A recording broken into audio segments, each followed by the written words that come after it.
So this chapter, chapter number 10, Space Missions, which is the last chapter of Science 1, is related to chapter number 1 of our own textbook, Science 1. So 1 and 10 are connected.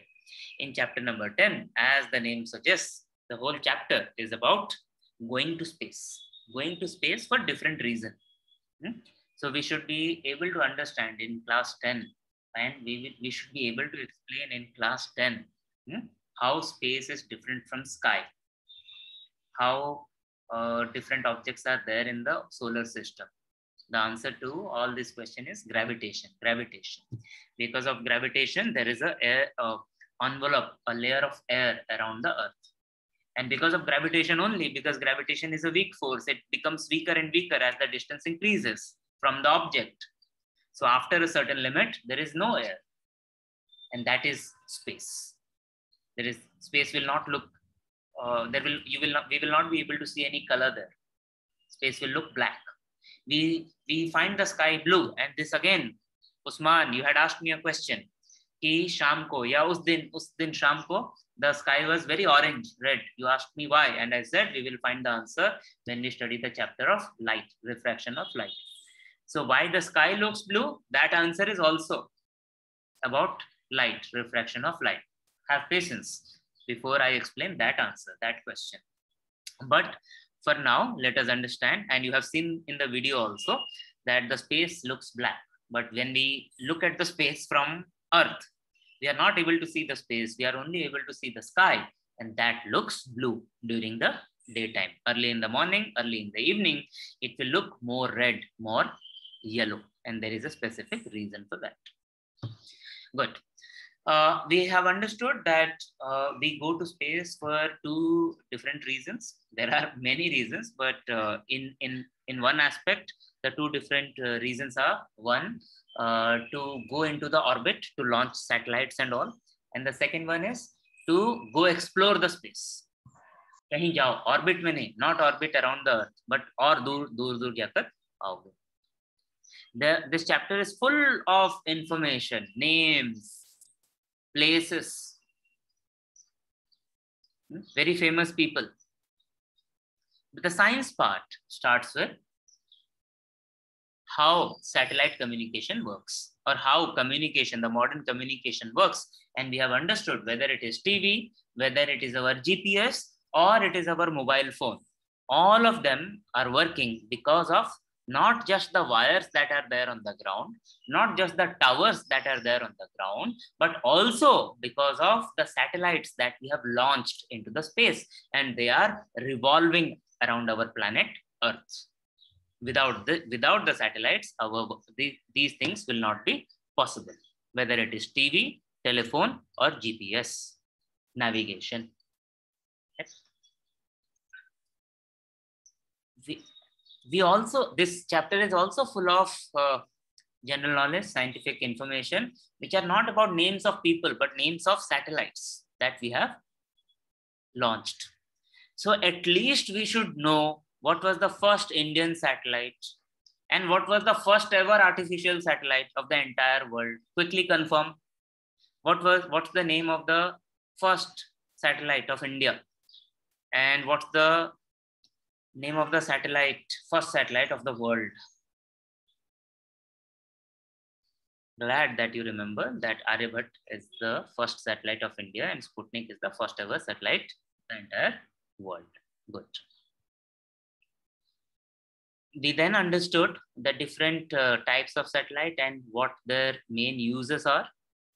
So weather satellites are used to study and predict weather. So jo Indian Meteorological Department tells us when the monsoons will start, what will be the direction, how long will be the duration, how much will be the rainfall. They use a lot of satellite images. Communication. So for TV, for our internet, for our cell phone, we use satellites. For broadcast, so this is again TV, to send a program, live program, which is sent to a lot of places. Navigational satellite is to find our way. So this is what we use for our GPS, global positioning system, navigation.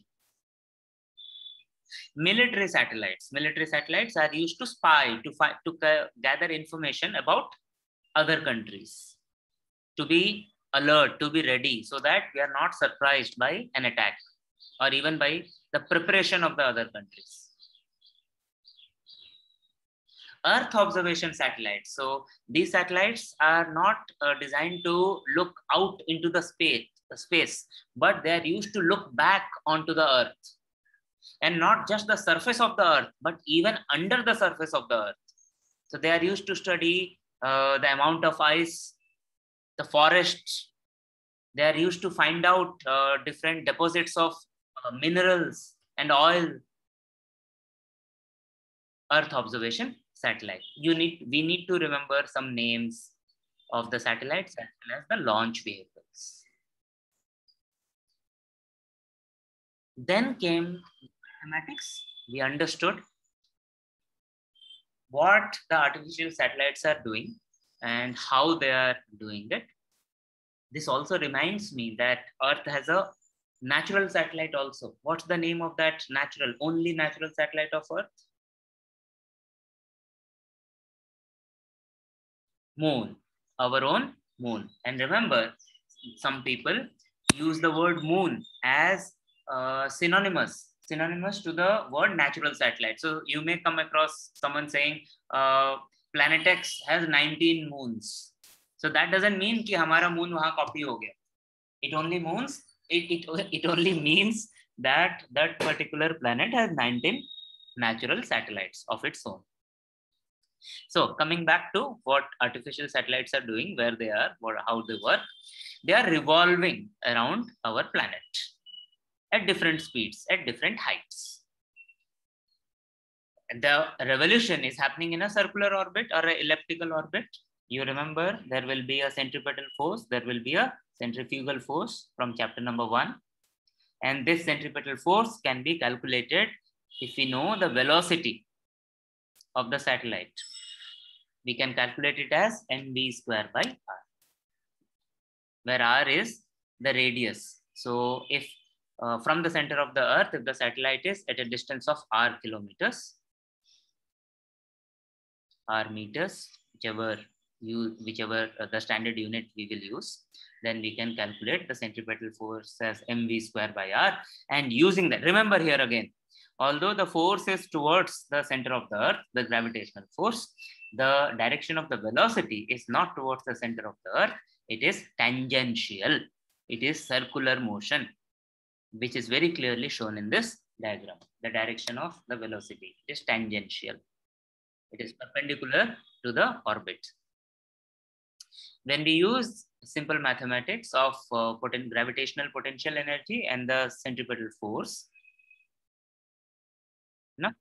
centripetal force and the gravitational force, we also need to remember the formula. If you want me to write, I can write, but before that, using simple mathematics, we can find that the velocity that a satellite needs to have can be calculated as this: Vc equals to square root of capital G into m divided by capital R plus h. This c is called the critical velocity or the orbital velocity. So if we want a satellite at a height h from the surface of the Earth, or at a distance r plus h from the center of the Earth, then it must have this velocity. If the velocity of the satellite is less than this, then it will fall back to the Earth. If its velocity is more than this, then it will fly away from its orbit. Always remember this. So when we put the standard values of capital G, mass of Earth, radius of Earth into this, we find out that the critical velocity, we can find out the critical velocity at a certain height. So G is constant, mass of the Earth is also constant, radius of Earth, we approximate it to 6.4 into 10 to the power 6 meters, that is 6,400 kilometers. And then say if we want a satellite at a height of 10 kilometers from the surface of the Earth, so R plus H will be 6,410 kilometers. We can do the calculations. Before we go see different Earth orbits, let me try to connect you with another velocity that we studied in chapter number 1. Another velocity that we studied in chapter number 1. 1 second. So know this connection. So in the chapter number 1, we understood escape velocity, and escape velocity does not depend on how high we have to go. It depends on the mass of the Earth and the radius of the Earth. Or if we talk about any other planet, any other, from wherever we are launching, what matters is the mass and the radius. And we can express it in two different ways. Whereas the critical velocity or the orbital velocity, in addition to G, M, and R, it also depends on where we want to go, how high we want to be orbiting on the Earth. And clearly, using simple mathematics, we see is inversely proportional to H. Denominator mein hai na? That means if the height is more, that means if the satellite is further away from Earth, it needs to be it may be at a lower speed. It need not be at a higher speed. If the satellite is near the surface of the Earth, then it needs to be at a higher speed.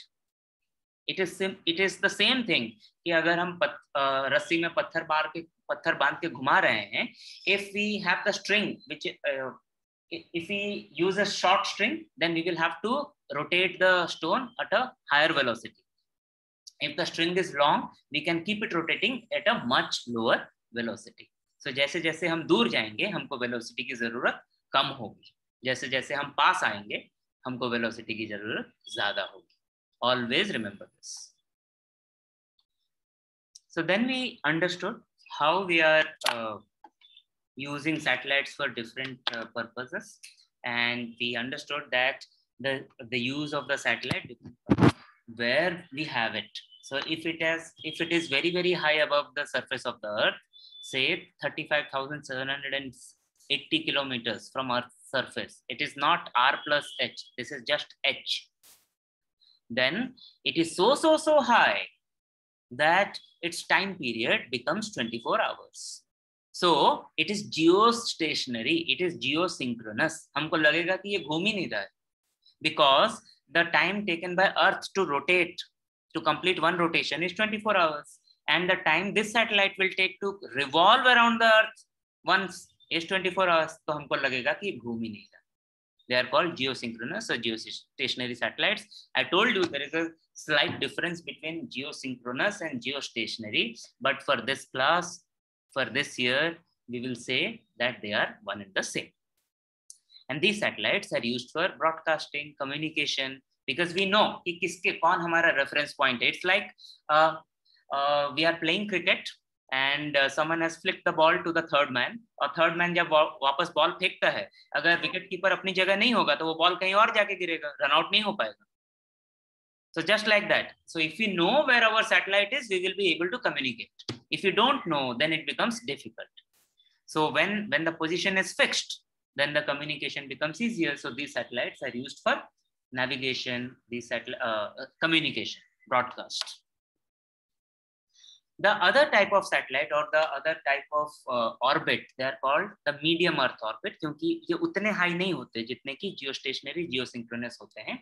They are only 2,000 kilometers to 35,780 kilometers above.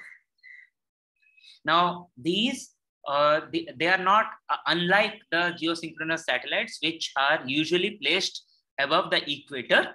These orbits, the medium Earth orbits, they pass through the polar region. And there are these satellites, not just one, sets of satellites. The sets of such satellites in medium Earth orbits, they are used for global positioning to find the location. अगर मैं map अपना Google map भी use करता हूँ, तो exactly मैं कहाँ पर हूँ मैप में, to find out these satellites are used. Lower than that, the orbits are called low Earth orbits. So here the satellites are as low as just 180 kilometers to 2,000 kilometers. So these orbits or these satellites are experimental satellites. These are lightweight satellites. And one of the most or two of the most important objects, man-made objects in these orbits are the Hubble telescope and the International Space Station. Hubble telescope and the International Space Station. They are all in the low Earth orbit. Now quickly tell, you know the heights of all these satellites. Quick 2 questions. Which, suppose satellite 1 is at high Earth orbit, satellite 2 is in medium Earth orbit, satellite 3 is in low Earth orbit. Which satellite need to have the highest velocity? Satellite 1 in high Earth orbit, satellite 2 in medium Earth orbit, and satellite 3 in the low Earth orbit. Which satellite needs to be in the needs to have the highest velocity? And the correct answer is, Prachi, correct, 3, low Earth orbit. Satellite 3 which is in the low Earth orbit, क्योंकि उसका जो radius of rotation है वो सबसे कम है, so the critical velocity required is higher. Correct. You have understood the maths, you have remembered the maths. So one more mathematics that is there with this is to find the time period. We mentioned geosynchronous satellites, they have a time period of 24 hours. We can very easily find that out using this formula, the formula that all of you know, that speed equals to distance by time. So when, if we are approximating the path of revolution of the satellites, then we can say that it is circular. So if it is circular, the circumference will be the distance 2 pi r divided by t. Simple mathematics, using standard values, we get 24 hours, 23 hours and 54 minutes. इस तरीके से हुआ. There is no what magic here, right? And what is our speed? What is our velocity? Velocity we can find using the same critical velocity formula. So if we now use h, so 57,780 या जो भी था आपका 35,780. So if we use that in place of h and we calculate for the velocity, we will get it as 3.08 kilometers per second. So for ease of remembering, we need to know these numbers. The geosynchronous satellites are traveling at a velocity of 3 kilometers per second and a time period of 24 hours, 3 and 24.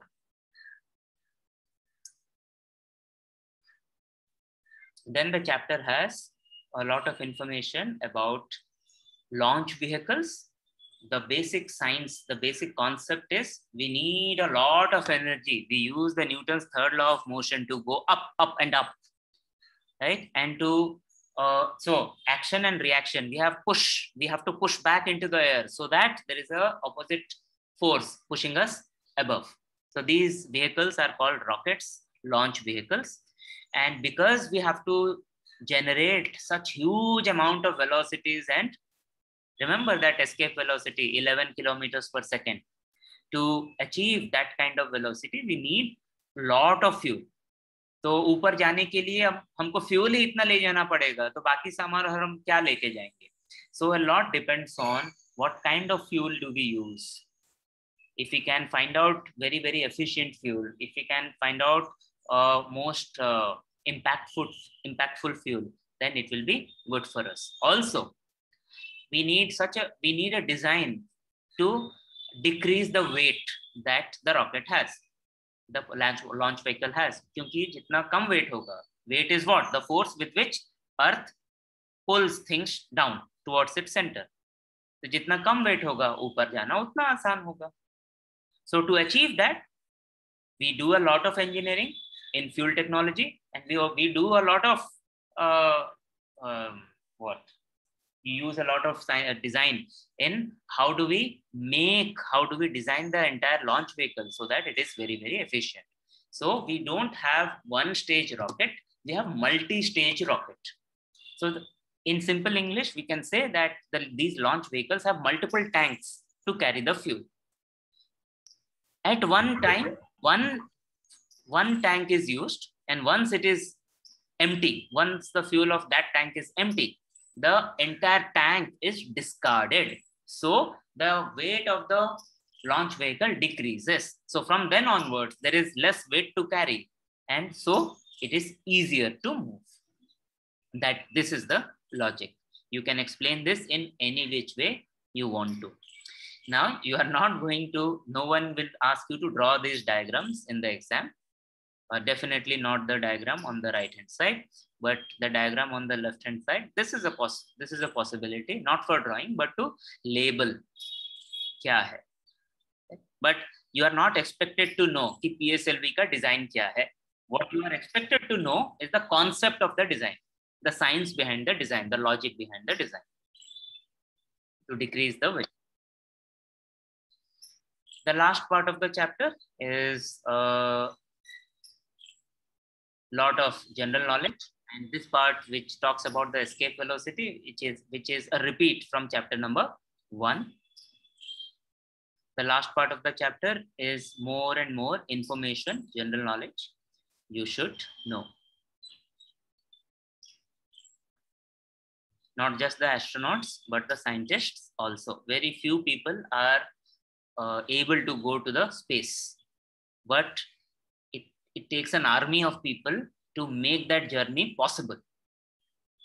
So let us not forget the people who make this journey possible. Let us not forget the engineers, the technologists, the scientists that work behind the screens. This is it. This is the chapter. So if you remember, this chapter has some very long, tough questions also, especially question number 5C. It's a long proof, but it has some very, very simple questions also. Questions regarding names of the satellite, purpose of the satellite, function of the satellite, also कि launch vehicle का logic क्या है, design का logic क्या है. These are important questions from the